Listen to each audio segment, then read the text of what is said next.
Growing up on a Navajo reservation, I always thought frybread was a food that everyone everywhere ate, but apparently it's just a Native American thing.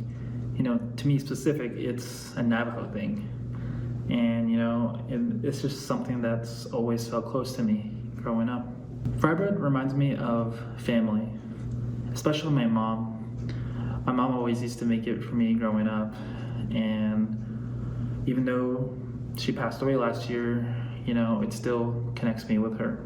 And there's always that like favorite family like food dish everyone's always looking forward to at your family gatherings, whether it be like someone's stuffing or like someone's turkey or that for me that's fry bread. This documentary is about how to make fry bread. It's about what fry bread means to me. Fry bread is really just a simple food.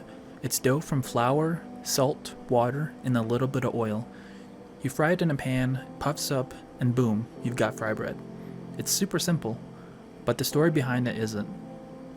To really understand fry bread, you have to understand where it came from. Fry bread wasn't created in a happy moment or during a certain celebration. It came from one of the hardest times in Navajo history, the Long Walk of 1864. During that time, Navajo people were forced off their land and made to walk hundreds of miles to a place called Bosque Redonda in New Mexico, also known as Fort Sumner. They couldn't farm the foods they were used to. Foods like corn, beans, squash, all of that was gone. Instead of the foods our people relied on, the government handed out basic rations, which were flour, salt, water, lard, things that were never part of our traditional diet. And with almost nothing, our people made something. Fry bread wasn't born out of comfort. It was born out of survival. It became a way to keep the Navajo families fed when everything else had been taken from them. Over time, fry bread changed from a survival food into something more, a reminder of resilience, of family gatherings, and of coming together. It carries both pain and pride. It holds the memory of what our ancestors went through, but also the strength of how they overcame it. So when we eat fry bread today, we're not just eating something good, we're eating a piece of our history, our identity, and a story that's still alive in the Navajo homes, the flea markets, the restaurants, and in families like mine. And speaking of that, there's a place here in Chinle called Garcia's where people always go to get fry bread. So I wanted to stop by the restaurant to see what they thought about it.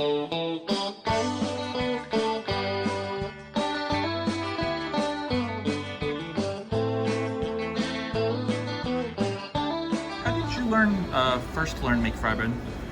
I learned how to make fry bread when I was younger. It's pretty much just how my grandmother prepared me how to take care of myself.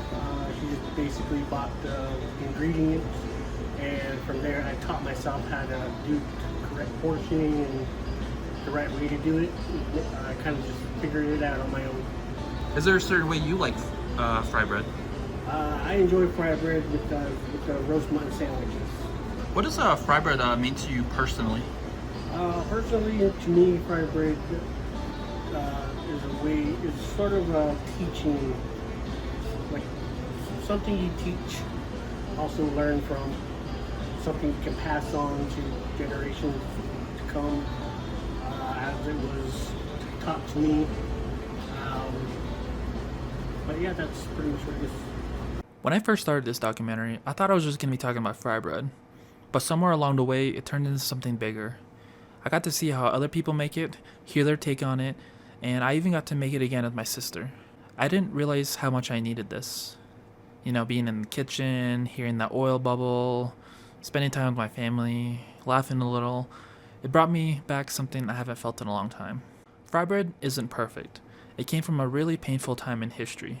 But somehow my ancestors took something born from survival and turned it into a comfort, a celebration at home. And that's what I think about now. Not just the food, but what it carries.